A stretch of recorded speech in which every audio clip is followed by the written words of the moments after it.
Hi, my name's Nick. I'm a CPA here at Sullivan and Grantham PLLC. And I have a great video today for those of you who are self-employed. Maybe you're a sole proprietor or the owner of a single member LLC, and you're filing a tax return.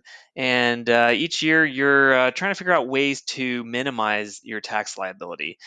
And so today's video is going to be 5 deductions that we often see people aren't taking advantage of.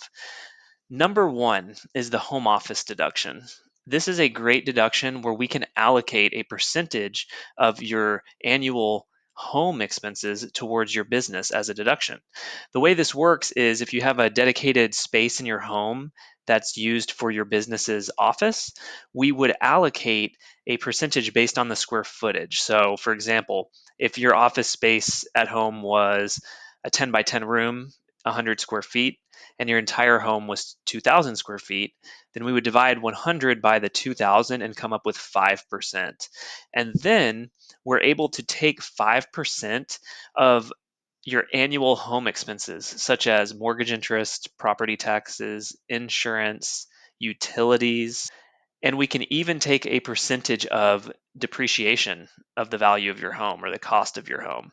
So this can be a great deduction that can give you thousands of dollars worth of write-off that we often see people aren't taking advantage of. And there's even a simplified method where we can just multiply the square footage by $5 per square foot, and you can take the deduction that way. However, usually taking the time to come up with the actual totals is going to be the bigger deduction. The second deduction I'd like to mention is as a strategy for those of you who have children under the age of 18 and you can have them work for your business. And this would be paying your children for working for your business, but paying them less than the standard deduction of $15,000.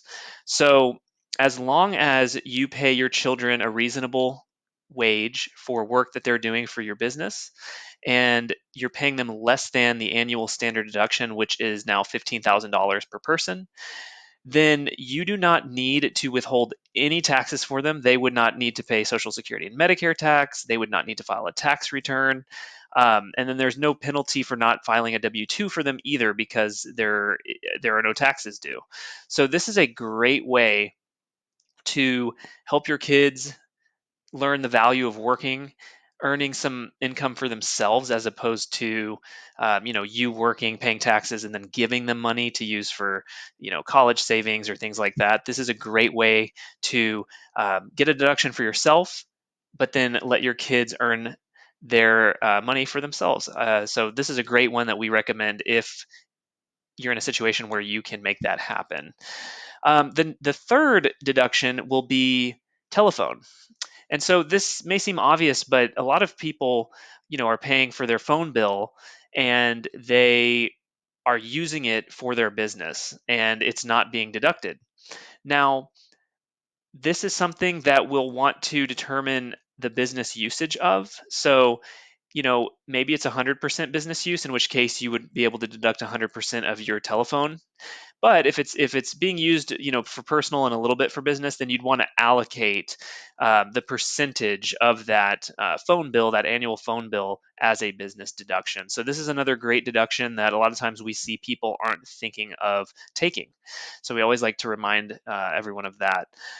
The third would be the auto deduction. Now, some of you may be thinking, well, I do have a small business, but I don't have a fully 100% business automobile.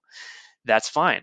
We can allocate a percentage of your, vehicle. So if we would take a percentage of your fuel costs, your repair and maintenance, the depreciation of the vehicle, or we can take the standard mileage deduction, which is about it's 70 cents per mile in 2025.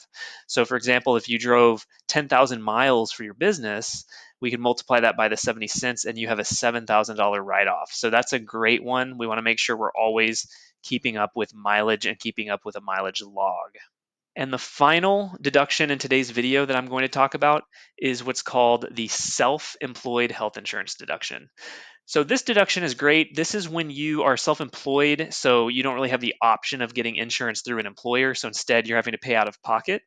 So we can get a deduction for that. So it's important that you're notating your annual health insurance premiums. And if you're self-employed and have self-employed income, you can get a deduction for those premiums. So keep track of that as well.